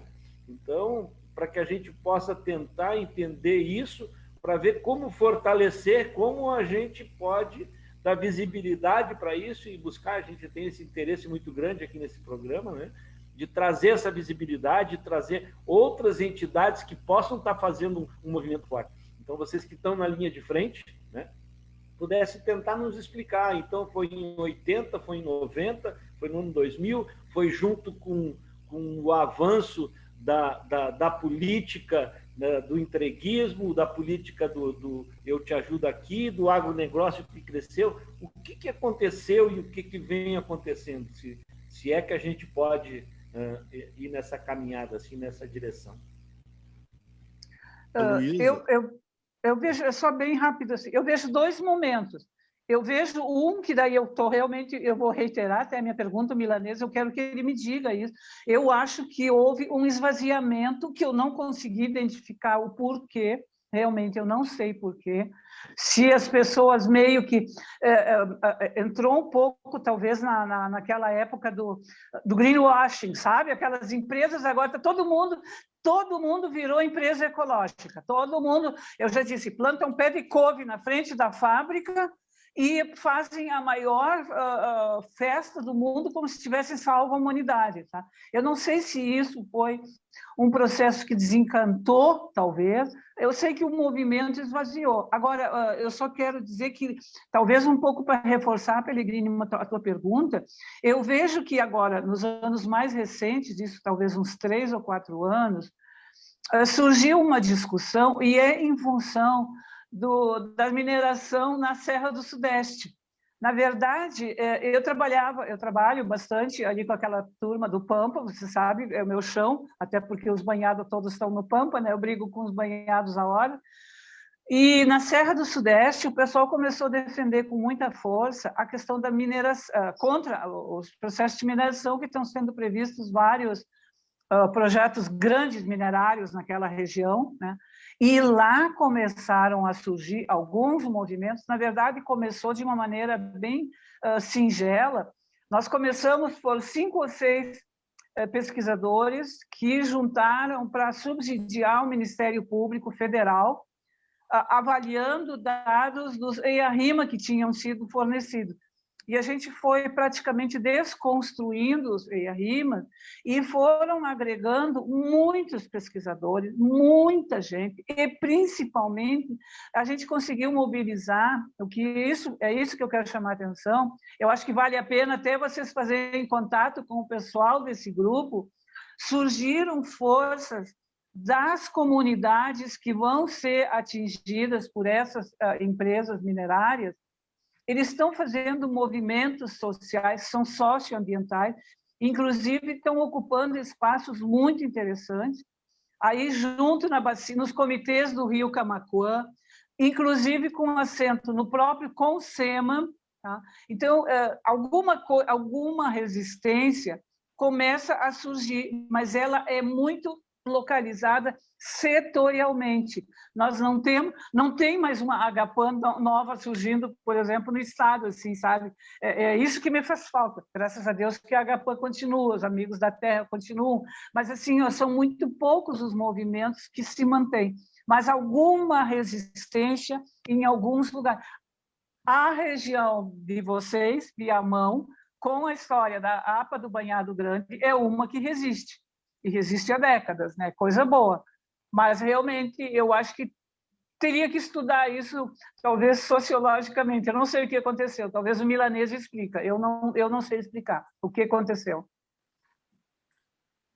Bom, eu queria aproveitar para lembrar que o professor Flávio Levigoy também era professor da URGS, né, da genética, como a Luísa disse, foi o segundo presidente da HPAN, depois do Lutzenberger, né, e era um químico que foi até o final da vida estudando e defendendo e trabalhando para a HPAN, sempre, morreu há poucos anos, e foi inclusive o nosso primeiro prêmio, nós criamos um prêmio da HPAN, personalidade do ano, ele foi em memória ao Flávio Levigoy. Então, a coisa mais amada do mundo. Uma pessoa maravilhosa, um grande mestre também. E, bom, nós vivemos todas essas coisas. Eu quero arriscar uma interpretação pessoal, obviamente eu não me julgo dono da verdade, mas tem coisas que eu vi e sei que são. Por exemplo, com a queda do muro, 89, né, surgiu desapareceu o dinheiro que vinha para entidades brasileiras sociais, foi todo para o leste europeu. Né? Houve uma mudança total geopolítica de investimentos em entidades. Né? E as entidades, e aí com a Rio 92, somando esses dois fatores, as entidades sociais brasileiras tradicionais forjaram um termo e um discurso, na minha opinião, falso, eu sempre disse isso lá na frente delas, não trago nenhuma novidade, socioambiental. Criaram esse termo, e aí o discurso era o quê? Na verdade, essas entidades são gigantes, têm que se manter, e precisavam de verbas, e tinha a Rio 92 com verbas, e eles se apropriaram. Algumas entidades também estavam surgindo, né? Entidades bem mais novas que a HPAN, mas que têm essa vontade de se mover com dinheiro, e que nós respeitamos, mas apenas somos diferentes, né? Precisaram correr atrás dessa grana. E veio esse discurso socioambiental. Só que isso deu um esvaziamento, porque aí todo mundo passou a dizer que era ambientalista, só que continuaram com as suas práticas, eram entidades sociais, trabalhavam, IBASE, FASE, tantas entidades maravilhosas, passaram todas a ser socioambientais. E por uma conveniência, porque não tinha verba, e para entidades ambientalistas passou a ter verba. Nós não tocamos nessas verbas, é bem claro. A HPAN anda à margem do financiamento, porque nós não devemos nada para ninguém. E era do professor Flávio Levigoy. O nosso maior virtude é não ser grato a ninguém. Né? Essa independência faz da HPAN a respeitabilidade dela. Então, eu quero dizer o seguinte, que aconteceu esse fator. Outra coisa que aconteceu, nosso sonho sempre foi, meu especialmente, sempre trabalhei muito com educação ambiental, era chegar nos jovens. Hoje, os jovens, na sua maioria, têm uma profunda sensibilidade já de meio ambiente. As crianças que estão aí, então isso é uma conquista gigante. Nós éramos um 0,0 da população. Hoje nós somos todos os jovens. E a maior conquista para mim, ela aconteceu bem recentemente, que era um sonho de consumo meu, não consumista, que era o MST, que eram os movimentos se transformarem em agroecológicos. E o MST tem dado o melhor exemplo, inclusive na pandemia, de posicionamento claro, entenderam, digeriram a agroecologia, entenderam o sentido evolutivo de desenvolvimento de justiça social e hoje são parceiros gigantes. Então, eu quero dizer que essas conquistas são espetaculares. Uma coisa que aconteceu, e é bem importante, foi com a Constituição e a criação de conselhos no Brasil, ela digeriu e sumiu com a luta, porque a gente trabalhava feito doente. Quando eu entrei na presidência da Agapan pela primeira vez, nós estávamos em 56 conselhos. Sabe o que é trabalho voluntário em 56 conselhos? Que tem que estudar semanalmente processos, milhões de coisas, e ninguém sabia. As pessoas diziam, onde é que está a Agapan? A Agapan surgiu no momento militar, que era proibido falar de tudo, de meio ambiente, desde 71 até 75, quando o Dairel subiu na árvore. Eles não identificaram que meio ambiente era subversivo. Então, só tinha notícia da Agapan todos os dias. Mérito nosso? Não. Mérito dos jornalistas que não tinham que publicar, porque tudo era censurado.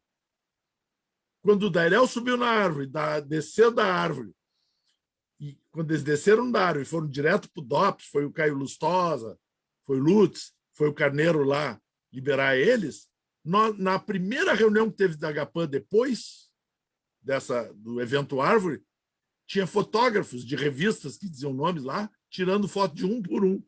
Nós fomos todos fichados. E aí mudou. Aí nós passamos a ser motivo de censura. E os caras dizem, pô, a Agapan não está fazendo nada. Não, a Agapan está trabalhando muito mais, só que não aparece. Depois os conselhos desapareceu também, porque o trabalho era nos conselhos, onde a maioria é antiambiental, nos conselhos de meio ambiente, como a gente viu agora no CTN-Bio, né? O próprio CONAMA é uma piada. Está sendo desconstruído, né? Quando eu estava no CONAMA, nós conseguimos de 5 passar para 10 a representação dos ambientalistas, que deveria ser no mínimo 50% de um conselho de meio ambiente. E agora foi reduzido para 4, que nós fomos sorteados e tivemos o prazer de rejeitar a participação no CONAMA. Muito bem. Então, esse processo. Agora também tem uma outra coisa, e aí é um lado não tão bom. Eu posso estar equivocado também, mas as pessoas falam de meio ambiente com a superficialidade que se fala de tudo hoje. Nós estamos perdendo, a educação está perdendo a profundidade dos debates, tanto no uso das palavras, a precisão, como nós discutimos aqui várias vezes, e a profundidade. Então, live que dura mais de 3 minutos, 10 minutos, não é bem aceita. E as pessoas querem ir lá. Quer ver a coisa que dá mais certo? Nós fizemos um protesto na frente de um hotel bem conhecido em Porto Alegre, que tinha uma reunião lá, aí saiu no jornal. Mas o que isso muda? Nada. As pessoas vão lá para bater. Eu estava lá, tirei foto.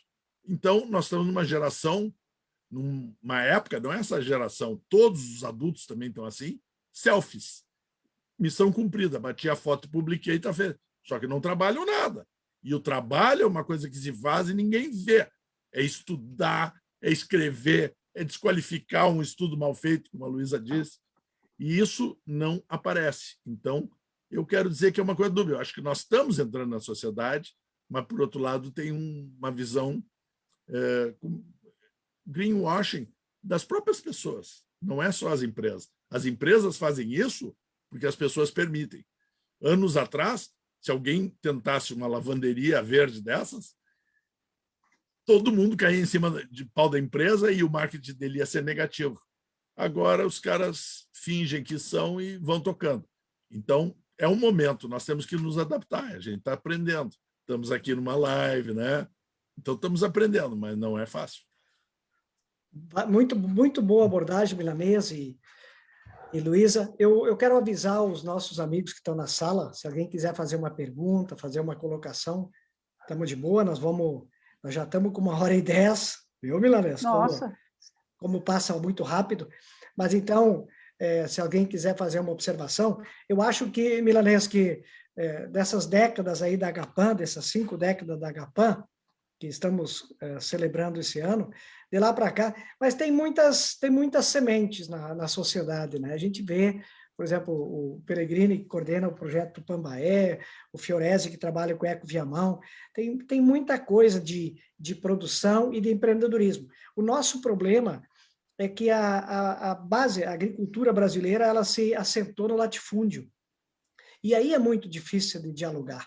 Por exemplo, todos os que eu conheço, os ambientalistas, agora até têm surgido algumas coisas de propriedades maiores, mas todas essas boas ideias que a gente fala sobre de produção orgânica, de produtos com saúde, de uma visão de proteção ambiental, das nascentes e tudo mais, eu tenho enxergado muito em pequenas propriedades, em sítios, em pessoas que parece que aí os cuidados com o meio ambiente, os guardiões da natureza, eles não são os latifundiários, parece assim. Infelizmente, as commodities brasileiras, elas estão valendo muito no mercado.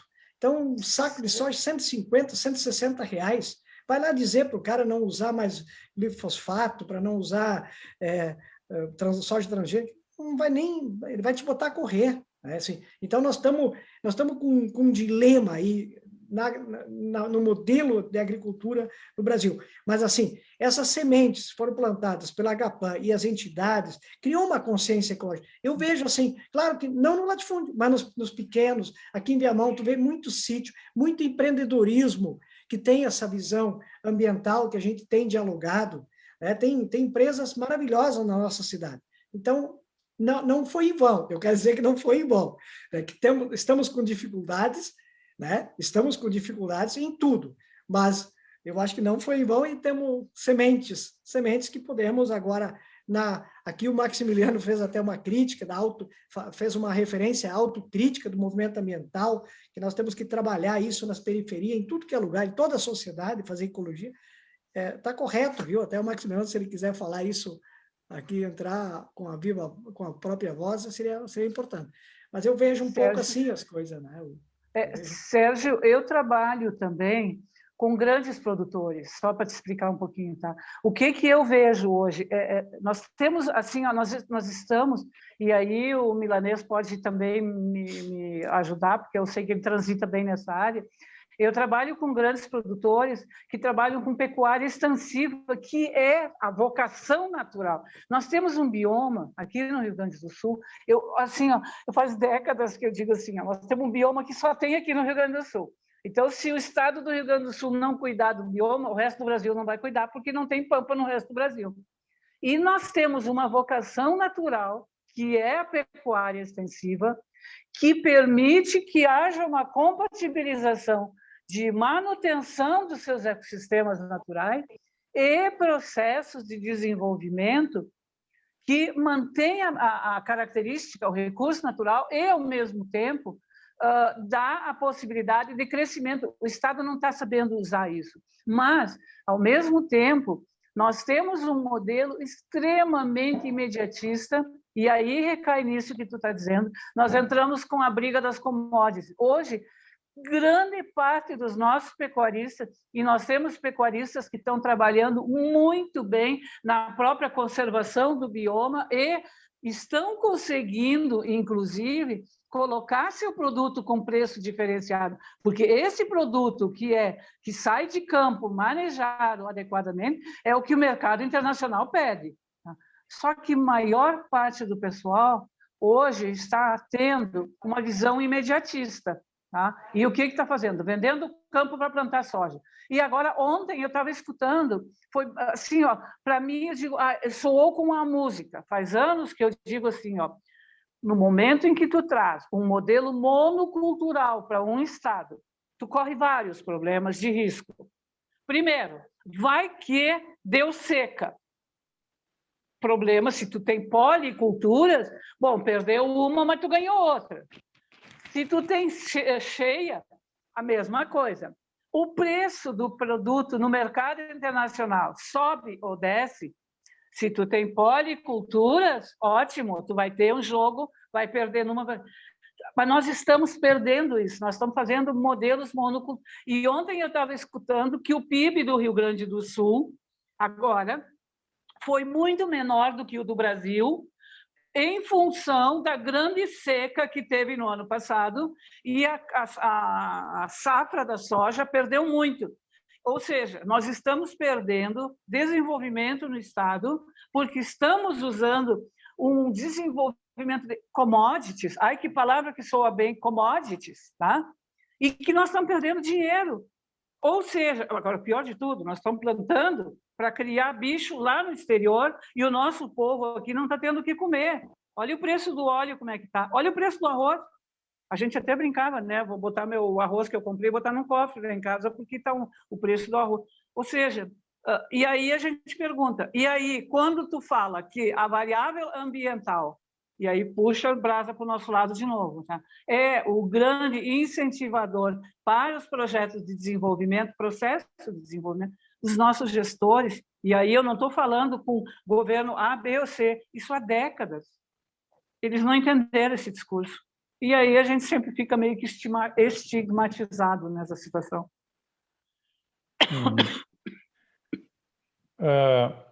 Tem alguém inscrito, Serginho? Eu vi que tinha uma manifestação. Só tem os comentários do Maximiliano aqui, mas ele pode fazer, pode entrar no chat. Mas enquanto o Max vai se encorajando, aí eu não poderia deixar de dar por favor, Serginho, um pitaco sobre essa questão aí da dificuldade de avanço da pauta ambiental. Eu acho, Milanês e Luísa, que tem uma questão pedagógica aí, que ela tem várias frentes. Vamos pegar essa questão dos transgênicos que você estava falando ali, Luísa e Milanês. Eu me lembro quando esse debate pegou fogo, literalmente, no Estado, lá por final dos anos 90, 98, 99, com a soja Maradona, aquela coisa toda, vagem de 8 grãos que falavam, né? Era fake, já começou a era das fake news, né? Mas se dizia, qual era o argumento central? Os transgênicos, eles vão permitir a redução da carga de agrotóxicos na agricultura. Lembram disso, né? Era o discurso. E como é que ia te contrapor a uma promessa científica? Era muito difícil. A mídia trabalhava forte isso aí, dizendo que, claro, tu vai, através da biotecnologia, tu vai introduzir um gene resistente à lagarta, resistente ao herbicida, resistente à doença. Fazia todo o sentido do mundo. Passados 20 anos, eu falo porque eu converso com os produtores, gente da família. Os caras já estão pensando, só não desistiram de plantar soja, porque é isso que o Serginho falou. Está 150, 170, 180 reais o saco. Então, aquela relação custo-benefício, né? Estou me envenenando, mas dá dinheiro, dá bastante dinheiro, inclusive para mim pagar um tratamento depois, pagar um bom médico, um bom plano de saúde. Deve ser essa a lógica. Mas, veja, a soja se fazia 3, 4 aplicações de agrotóxicos. Era para matar a lagarta, para matar as ervas, 1 ou 2, e para matar o fede-fede, e acabou. Hoje, fazem mais de 10 aplicações. Mais de 10. E isso tem que ser dito, mostrado. Essa é uma conversa que entra direto na cabeça do produtor, porque não é mentira, é verdade. Não é ameaça de que no futuro, olha, não faço isso porque no futuro vai acontecer aquilo. Não, não, não. É fato. Então, acho que está faltando um pouco essa questão pedagógica de fechar os ciclos da informação. Isso é um aspecto. Outro que eu acho fundamental, e gostaria de encerrar aqui a minha intervenção, assim, porque eu participo disso, eu não consigo entender como é que as administrações municipais, estaduais, especialmente essas duas, né, as universidades, os institutos federais, que eu faço parte de um deles, não priorizam um trabalho de educação na rede municipal e estadual. Ali onde estão as crianças, ali onde estão o ensino fundamental. O Serginho é professor da rede. Isso aí tem um potencial fantástico de tu trabalhar educação ambiental, trabalhar segurança alimentar, alimentação saudável, saúde, correlacionar, e vai ao encontro do que o Maximiliano colocou ali no chat, né?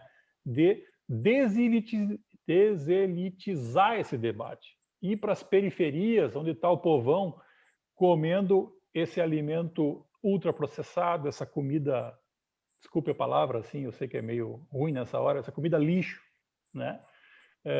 Que provoca doença, que provoca gastos enormes já numa renda familiar combalida, com medicamento, com plano de saúde, com hospital, que diminui a nossa imunidade, e está aí o coronavírus como um símbolo desse fracasso todo, né? Era isso que eu queria falar. Essa questão que tu está falando da educação, olha, eu acho que assim, ó, Fantástico esse enfoque. Mas olha só o que acontece no interior. Vou te dar exemplos bem claros. Agora, vamos pegar de novo, ali o pessoal da região do Pampa, da Serra do Sudeste, onde tem essas empresas de mineração. O que está acontecendo lá? E isso acontece também em áreas onde tu vai aplicar produto novo na agricultura. Tá? O que acontece? As empresas vão para dentro das escolas eles fazem cartilhas, eles dão aulas maravilhosas.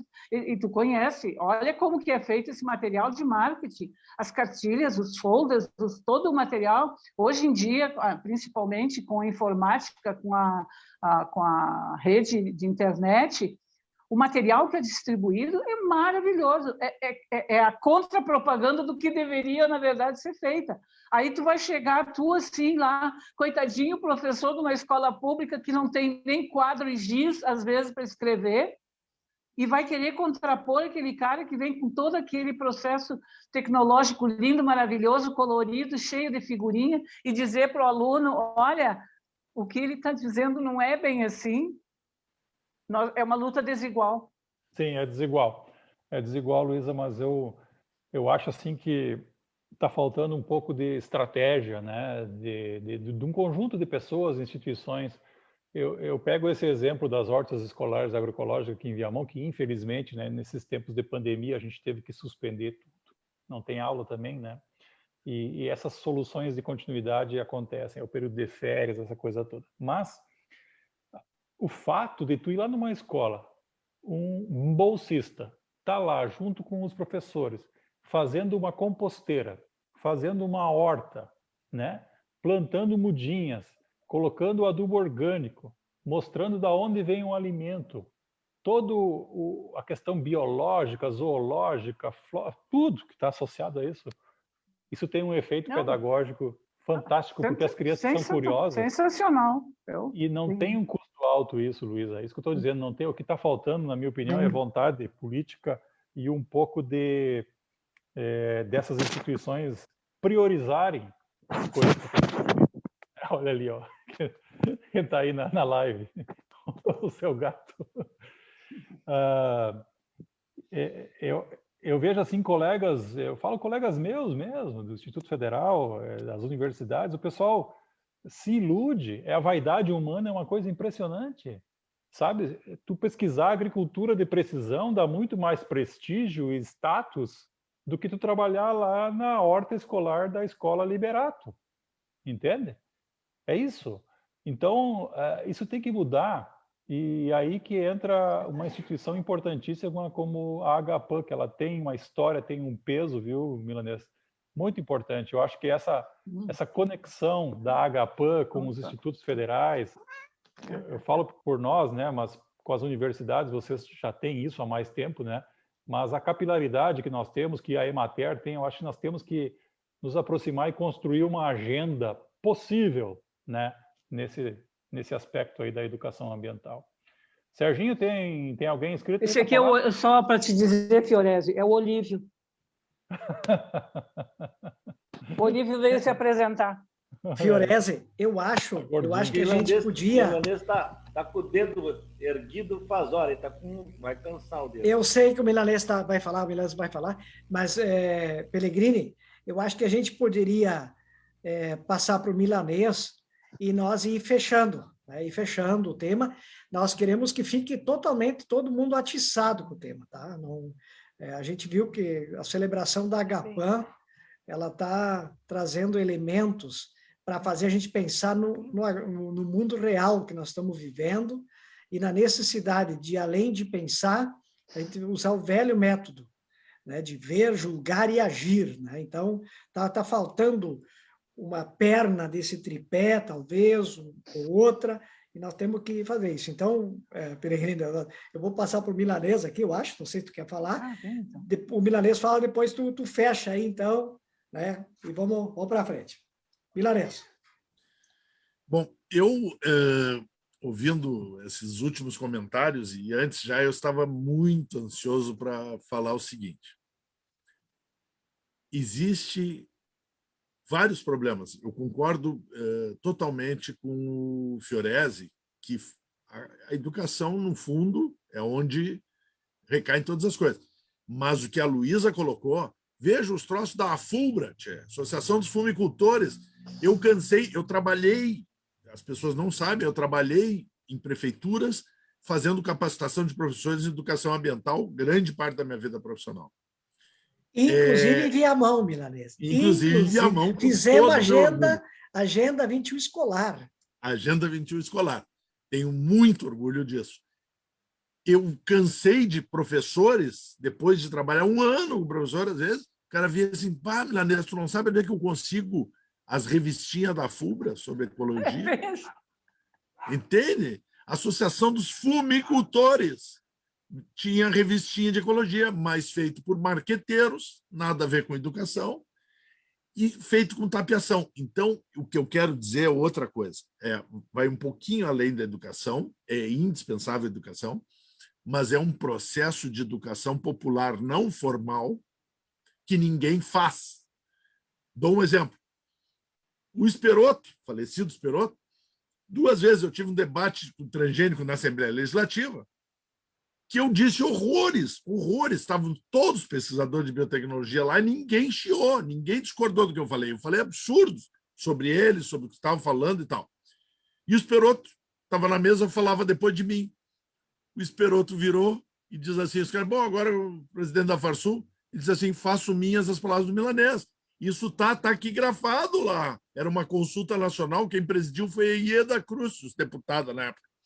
Era uma consulta nacional. Ele disse, faço minhas as palavras do Milanês. Eu digo, que maravilha, Esperoto, aqui, ó, vamos conversar com os agricultores lá, eu me ofereço para ir na Farsul. Sim, vai. Aí eu liguei 3, 4 vezes, para não dizer que eu não tinha tentado, e nunca fui. Porque existe uma nuvem. Em primeiro lugar, as multinacionais financiam essas associações, financiam dias de campo, financiam viagens para a Austrália, para não sei o quê. E existe uma nuvem. Então, o técnico, vou incluir o agricultor, não podem sozinhos ir contra gente de marketing, cientistas bem pagos, para criar essa ilusão de informação. Quem é que pode quebrar isso? Tem que ser na marra e tem que ser governo. É o único que tem poder e responsabilidade. Eu dou um exemplo. No Plano Rio Grande do Sul Sustentável, que tu citaste, que durou 1 ano e meio e acabou o governo, enfim. Mas nesse ano e meio, nós criamos, dentre outras coisas, 2 grupos de trabalho. Um de arroz orgânico, que valeu coisas muito interessantes, inclusive de forçar o Estado a comprar arroz orgânico para os colégios e presídios, e um outro de carne orgânica que eu visitei Rosário, Santiago, várias reuniões com pequenos, grandes, tinha quilombola, os caras nunca tinham sentado juntos. Eu me lembro de coisas maravilhosas, assim. Os caras nunca tinham sentado juntos. Uns com medo dos outros ser atacados ali. E eu falar sobre carne orgânica. Eu ia lá falar, olha aqui, ó, pá, pá, pá, pá, pá. Todos diziam, pá, mas nós queremos isso. Só que querer é uma coisa que, no ser humano, é inibida pelo medo, pela insegurança de mudar. Então, tu tem que dar garantias, tu tem que dar segurança. Eu me lembro que eu fiz uma reunião, dias eu tinha assumido, fiz uma reunião na Expo Inter com os produtores de arroz orgânico. Aí eu digo, nós temos que duplicar, nós temos que... Primeiro que os técnicos que eram favoráveis já me acharam exagerado. Segundo que senta de uma cooperativa e diz assim, tudo bem, Milanês, nós estamos com 2.000 toneladas de arroz orgânico estocada. Tu quer que a gente aumente o plantio, porque era agosto, eu estava correndo contra o tempo, que eu só tinha 1 ano e meio mesmo. E tu quer que eu... Mas nós estamos com... Aí eu disse assim, bom, entrego o cargo, essas palavras, se a gente não vendesse arroz até o final do ano. Então, eu quero dizer o seguinte, tem coisas concretas. As pessoas, por exemplo, por que a carne orgânica é uma vergonha? O Rio Grande do Sul, que é vanguarda em carne, não produz carne orgânica. Por quê? Porque tem que negociar uma coisa que os pecuaristas, etc., não conseguem, porque não, sei lá, não tem história para isso. tem que negociar o abate, porque o abate tem que ser controlado e orgânico. Então, tem que juntar uma quantidade de gente suficiente para parar um abatedor. Então, essas coisas só o Estado consegue fazer e faz sorrindo, mas não faz. E aí eu adoraria passar horas falando aqui, mas não quero matar ninguém de tédio. Mas eu queria dizer o seguinte: a reforma da educação, na minha opinião, concordo em gênero e número contigo, e o Sérgio, que é um profissional da área, nós falamos em educar o povo. A escola foi criada na Idade Média para domesticar as pessoas para trabalhar nas indústrias. Que estava no começo da Revolução Industrial, foi criada a escola. Era para domesticar os caras para trabalhar na indústria, porque todo mundo era independente, aí tinha que bater o ponto. Isso é a escola. Ela continua sendo. E eu acho que quem tem um pensamento divergente no Brasil, quando esteve no governo, não conseguiu mudar isso. Discutir os valores. A escola tem que discutir os valores de vida. E, em cima dos valores de vida, tem que se pensar um outro país. Uma outra lógica de produção, uma outra lógica de tudo. Se não fizer essa reforma, nós vamos estar sempre pintando uma tintinha nova em cima da coisa velha. E nós democratizamos o ensino, democratizamos a universidade e formamos os caras que saíram da classe baixa, foram para a classe média e agora querem ser ricos. Não aprenderam matemática básica, que não dá para todo mundo ser rico. Pode todo mundo viver bem, mas não pode todo mundo ser rico. Se a gente não ensina a matemática básica, esses cretinos votam em fake news. E esse é o problema nosso. Nós temos que ensinar as pessoas a pensarem, e isso não basta nos colégios, tem que ser o cidadão, tem que aprender a pensar, a conversar, a ouvir o adversário respeitando de ideias e concluir e evoluir. Isso é que falta no Brasil, falta diálogo. E agora está pior do que nunca, porque é um movimento fascista, é sempre um movimento que não dialoga. O que é diferente de mim é inimigo. O que é igual a mim é meu gado, né? Então, isso é que nós temos que combater. E a gente não teve essa percepção. Acho que precisamos ter agora, daqui para frente. Mas é isso, desculpe. Eu acho muito importante isso aí, por isso que eu estou tão emocionado. Acho que a Luísa também, antes do Pelé fechar, né, Luísa? Poderia também dar um fechamento da tua fala aí, das tuas percepções, Luísa. O Milanês tocou numa coisa importante, eu acho que tinha chamado a atenção antes, duas coisas. Com relação à questão da cadeia produtiva, digamos, de determinados produtos, realmente isso é uma coisa muito complicada. E eu digo isso porque eu trabalho, por exemplo, com a Aliança Del Pastizal, que trabalha com a carne de campo nativo. Gente, fazem anos que eles, periodicamente, têm que renegociar duramente com as grandes redes, tipo Marfrig ou outras, tá? E é impressionante, é uma cadeia que realmente é muito complexa. Mas o que eu quero falar não é só sobre isso. O que eu quero falar, e aí já fechando na linha do que... Ai, meu Deus, aqui na minha casa, no meu apartamento, está tendo um acidente atrás do outro, tá? Vocês estão vendo que eu estou tendo que olhar para o lado. Aqui eu tenho 4 gatos. O que nós temos, na verdade, é um processo educacional, ou talvez não é educacional, cultural, extremamente falho. E, mais do que nunca, este processo, no momento, ele está me deixando muito aflita. E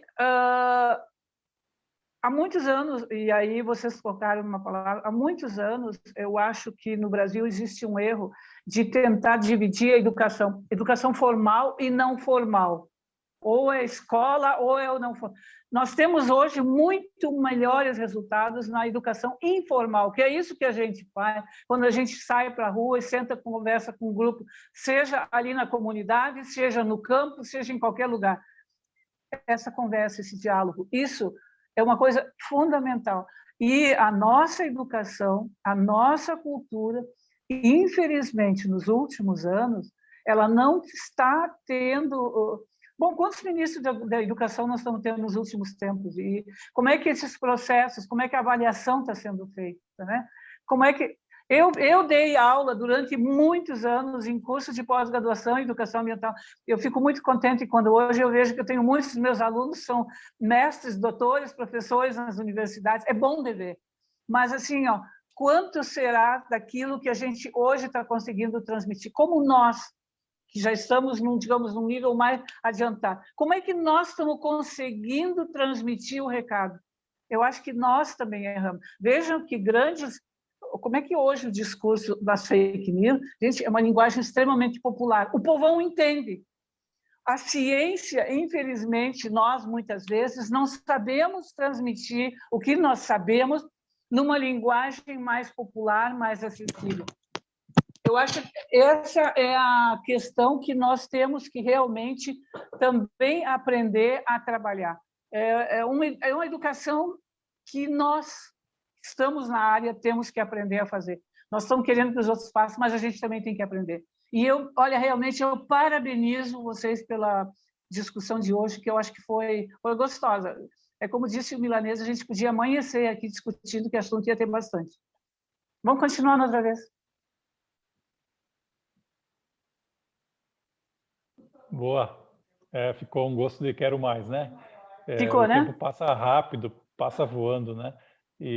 Então, eu de minha parte agradeço muito, Luísa e Milanês, e fica a sugestão de a gente poder continuar, né? Quem sabe na próxima quinta ou daqui a um mês a gente retorna, porque são pessoas muito qualificadas, vocês, né?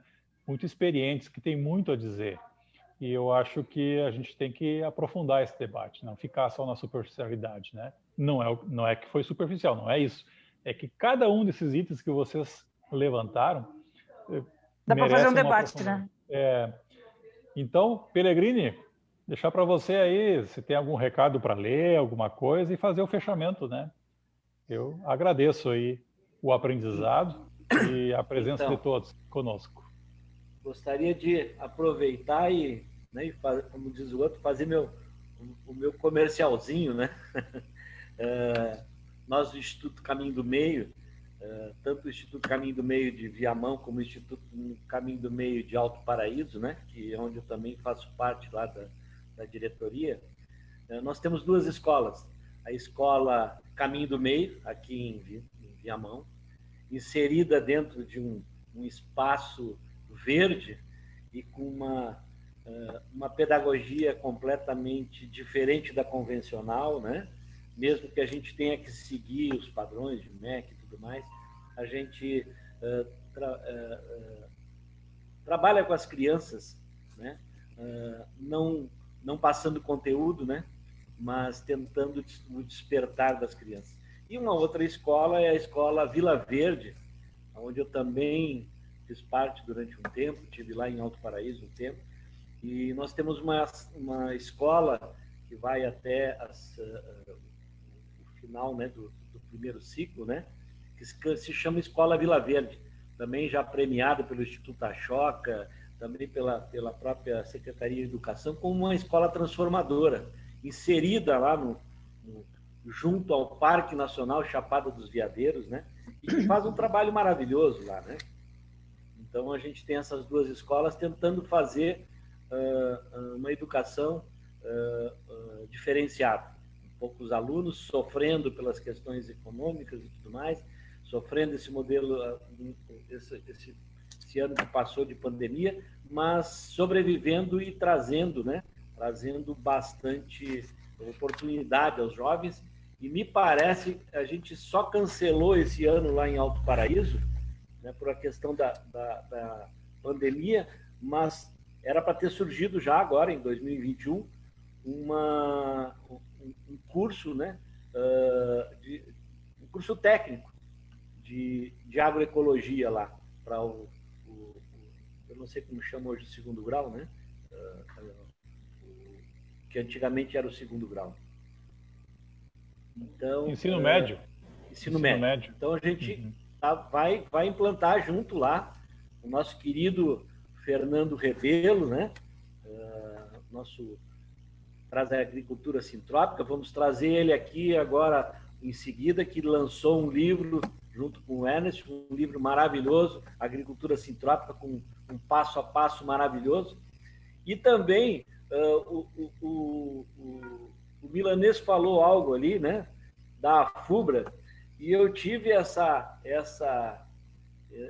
esse prazer de levar em eu acho que foi 2018, né? Eu não sei como que isso aconteceu, mas a FUBRA chamou o Fernando em 2018 para uma palestra dentro da exposição deles, e essa palestra tinha quase 80 jovens, crianças e adolescentes assistindo a agricultura sintrópica dentro do evento da FUBRA, falando de agricultura sintrópica e com, digamos, uma fala do Fernando extremamente direta e contra tudo aquilo que estava no entorno. Aquilo foi maravilhoso, foi olha, um momento mágico mesmo, né? Então, eu gostaria de agradecer ao Milanês, que é nosso parceiro já aqui do SEB e dos nossos eventos há um longo tempo, nos nossos 108 horas, nossos eventos, né? A Luísa também, por ter participado, todo esse pessoal que tem acompanhado e as pessoas que têm acompanhado também pelo Face e pelas redes sociais. A gente certamente vai retornar a esses temas, como outros que a gente já tem trazido, porque é isso, né? A gente abre esse leque importante, né? Das lutas, né? Que a gente tem pela frente, e nós vamos ter que aprofundar cada tema desse. Esse ano nós temos, no mínimo, mais 40 programas, né, Serginho? Para alegrar a nossa quinta-feira, que tem sido, digamos, um encontro maravilhoso. A gente conseguindo trazer esse recado e trazer esses parceiros maravilhosos para nos trazer um pouco desse e aquietar o nosso coração, que a gente não perdeu as esperanças e a gente pode sonhar, né, em fazer mudanças. É o que a gente tem feito, trazer as pessoas que estão fazendo mudanças. Esse é o objetivo desse nosso programa, dar visibilidade a todas as práticas maravilhosas que estão acontecendo e que na mídia convencional não tem forma alguma de isso aparecer. Então, nós estamos aqui, somos pequenininhos ainda. Eu acho que até o final do ano a gente vai incomodar muito. Vai incomodar muito e vai trazer essas informações. Só para vocês terem uma ideia, o nosso programa, o ano passado, de resíduos sólidos, tem mais de 40 mil visualizações. Mais de 40 mil visualizações, um dos programas. A nossa ideia é isso, né? Que a gente vá entrando, criando essa rede, né? Esse tecido, esse novo tecido social, como o Lama fala, tem nos trazido. Vamos criar esse tecido social, né? Com essa visão de agroecologia e essa sustentabilidade que é necessária e a gente sair desse modelo convencional. Então, a gente abre agora, assim, a gente tem esse hábito, né, de abrir os microfones, quem quiser dar um tchau para todo mundo aí, né? E um prazer novamente a gente estar aqui e poder finalizar o nosso programa, né? Que foi tão precioso. Gratidão a vocês, pessoal. Valeu. Pellegrini. Obrigado, Luísa. Prazer. Milanês. Obrigado. Sempre junto. Obrigadão, Obrigado. viu? Boa noite a vocês. Uma noite maravilhosa. Muito obrigado. Olá, pessoal. Boa noite. Obrigado. Boa noite. Valeu. Boa noite. Um abraço, Vitor. Obrigado.